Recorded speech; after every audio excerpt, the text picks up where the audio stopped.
But first up this morning, more reaction to Prince Harry's evidence, quite emotional, it got at times at the High Court.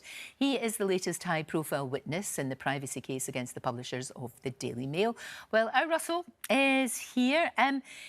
He was actually very calm and measured. I thought he would be angrier in a sense, but clearly he's been thinking about it. But then he did get emotional when he talked about his wife. He absolutely did, and I think that was the big surprise. As you say, this has been a long time coming. It's sort of the biggest trial out of all the other ones he's had over the last couple of years, and this case against Associated Newspapers, publishers of the Daily Mail and the Mail Online, is very, very personal, because the allegations are that the organisation used private investigators to tap into every facet of his life. And he was very, very emotional. He was saying that they continue to come after me. They've made my wife's life a misery. And he actually had to be brought back on track by the judge several times. The judge was saying to him, you just got to answer the questions here, so take the emotion out of it, whilst he was being cross-examined. So it'd be interesting to see where it sits, because Harry's been here all week. He's attended every day. He gave a day's worth of evidence. He's going to be there again today. Liz Hurley is giving evidence later on today, and he's going to be showing up in support. And the trial is listed for 9 weeks, can you believe? It's extraordinary. Is he going to be here for 9 weeks? No, he won't. He'll be heading back, and then one would imagine he may come over for a judgment at a later stage. But it's been a very, very interesting series of events. And the thing about it is, as well, very difficult, I would imagine, for both of them, but particularly for Meghan Markle, to listen to all of this about his former girlfriends, women that he clearly loved very much.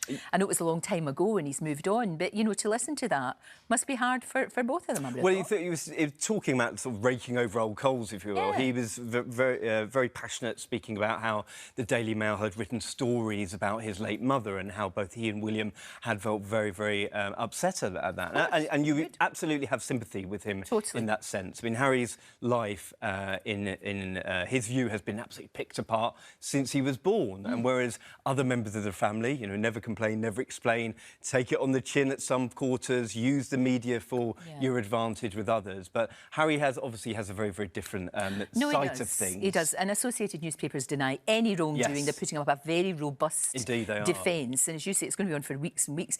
Is he going to see his family? Is he going to see his father? Is he going to... I mean, I think relations with his brother are not in a good place, near to shall we rock say? bottom, I would say. I think so. I don't know if there's any coming back from that. But you would think he would pop in and see his dad. Well, you would do, because last September when he was here, he managed to see the King for about an hour, popped over for a bit of tea.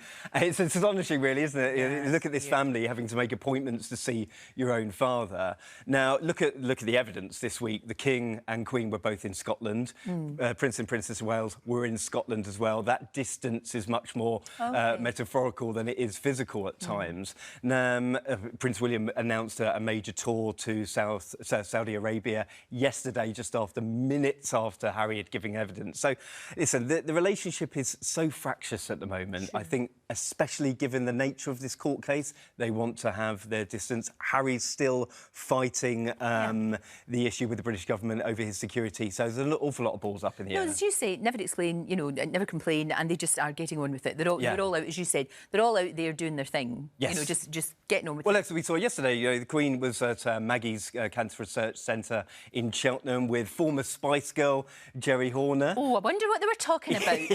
What could it be? Nothing on the agenda, I'm sure. Oh, no, nothing's happening in the lives of any Spice Girls. But you talk about just sort of keep calm, carry on. That's exactly what Camilla has done throughout the King and the Princess of Wales's cancer. She was talking about cancer. I mean, of course, Jerry had a cancer scare when she was a teenager. So this is why she's been associated with Maggie's for such a long time. So, like I said, for the royal family, it's very much business as usual. And as if Meghan has not got enough on her plate, not good news about Netflix, is it? It doesn't look like it, because there's been reports as to whether there would be a third series of With Love, Meghan. I don't know the strength. I wasn't a fan. I'm not the target audience. It's a bit California. It's a bit schmaltzy for me. But so that there were people who enjoyed it. I think the first series was a lot of people who looked at it and wondered what it was.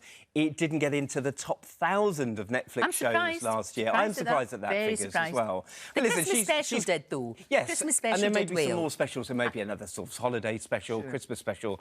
She's got a lot of irons in the fire, so I imagine once Harry gets the court cases out the way, there'll be a lot of other things to look forward to for them. Russell, thank you. Lovely to see I know you're heading off on a royal. I'm off now, yes. Going to go and see William in Bristol. Oh, as you do. Thank you, Russell. Do give him my love.